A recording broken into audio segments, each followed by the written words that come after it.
থাইল্যান্ডে খুব জনপ্রিয় একটা খাবার হচ্ছে ম্যাঙ্গো স্টিকি রাইস। আর এই স্টিকি রাইস বানাতে তো অনেক ইনগ্রিডিয়েন্টস লাগে। সো খেতে মন চাইছে, এখন তো এত ইনগ্রিডিয়েন্টস কোথা থেকে পাবো বলেন। সো ঘরে যা ছিল তা নিয়ে কিন্তু ফাঁকিবাজি একটা ম্যাঙ্গো স্টিকি রাইসের রেসিপি তৈরি করে ফেলেছি।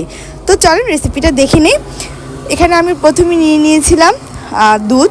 এটা আমি এখানে লিকুইড দুধ ইউজ করেছি।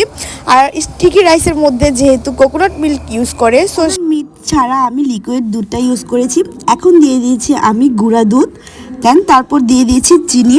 এখন আমি সবগুলো উপকরণকে ভালো করে একদম মিক্স করে নিব, যাতে কোনো লাম্পস না থাকে। সো এই কাজটা কিন্তু চামচ দিয়ে হবে না, সেই জন্য কিন্তু হ্যান্ড হুইস্ক দিয়ে ভালো করে এটাকে মিক্স করে নিয়েছি। আর এখন এটাকে সাইডে রেখে দেন তারপর নিয়ে নিলাম পোলার চাল। যেহেতু স্টিকি রাইস নেই, তো সেই জন্য পোলার চাল দিয়ে কিন্তু তৈরি করব। আর এদিকে কিন্তু আমি যে স্টিকি রাইসের সসটা আছে সেটা তৈরি করে নিয়েছি। একটু ঘনত্বের জন্য কিন্তু আমি এখানে কর্নফ্লাওয়ার ইউজ করেছি। দেন তারপর এটাকে রেখে আমি এখন পোলার চালটাকে সিদ্ধ হতে দিয়ে দিব। এখন ঢাকনা দিয়ে কিছুক্ষণ সিদ্ধ করে নিব। দেন তারপর যখন এরকম সিদ্ধ হয়ে যাবে, তারপর কিছুটা সস আমি চালের সাথে মিক্স করে দিব। মিক্স করার পরে দেখেন এরকম একটা মাখা মাখা টাইপের রাইস তৈরি হয়ে যাবে। সো এটাকে নামিয়ে ঠান্ডা করতে দিব।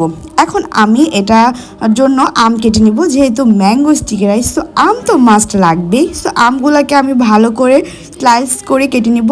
আর মিষ্টি আম নেওয়ার ট্রাই করবেন, কারণ এটা মিষ্টি আম দিয়ে খেতে বেশি মজা লাগবে। দেন তারপর এই তো সুন্দর করে ম্যাঙ্গো স্টিকি রাইসকে ডেকোরেশন করে নিলাম। আর ডেকোরেশনটা হচ্ছে নিজের মতো করে, আমি আমার মতো করে ডেকোরেশন করেছি। আর হ্যাঁ, অবশ্যই কমেন্ট করে জানাবেন যে আমার এই ম্যাঙ্গো স্টিকি রাইসের ডেকোরেশনটা কেমন হয়েছে। যাই হোক, আপনারা কিন্তু এরকম করে বাসায় একদম ইজিভাবে ম্যাঙ্গো স্টিকি রাইস খেতে পারেন। এটা খেতে কিন্তু আলহামদুলিল্লাহ অনেক মজাই ছিল। আর তারপর এই তো উপর দিয়ে এখন সসটা দিয়ে দিব। দেন তারপর আমি ঘরে একটু সাদা তিল ছিল, সো উপর থেকে একটু সাদা তিল দিয়ে সার্ভ করে নিলাম। আর এটা দেখতে যেমন সুন্দর, খেতেও কিন্তু আলহামদুলিল্লাহ অনেক মজা হয়েছিল। সো আপনারা কিন্তু এরকম ঘরে থাকা সামান্য উপকরণ দিয়ে কিন্তু বানিয়ে ফেলতে পারেন থাইল্যান্ডে খুব জনপ্রিয় একটা খাবার ম্যাঙ্গো স্টিকি রাইস। সো কেমন লাগলো আমার এই ফাঁকিবাজি স্টিকি রাইসের রেসিপি, অবশ্যই কমেন্ট করে জানাবেন। আর যদি ভালো লেগে থাকে লাইক কমেন্ট শেয়ার করে দেবেন, আর আমার পেজটিতে ফলো দিয়ে রাখবেন। আল্লাহ।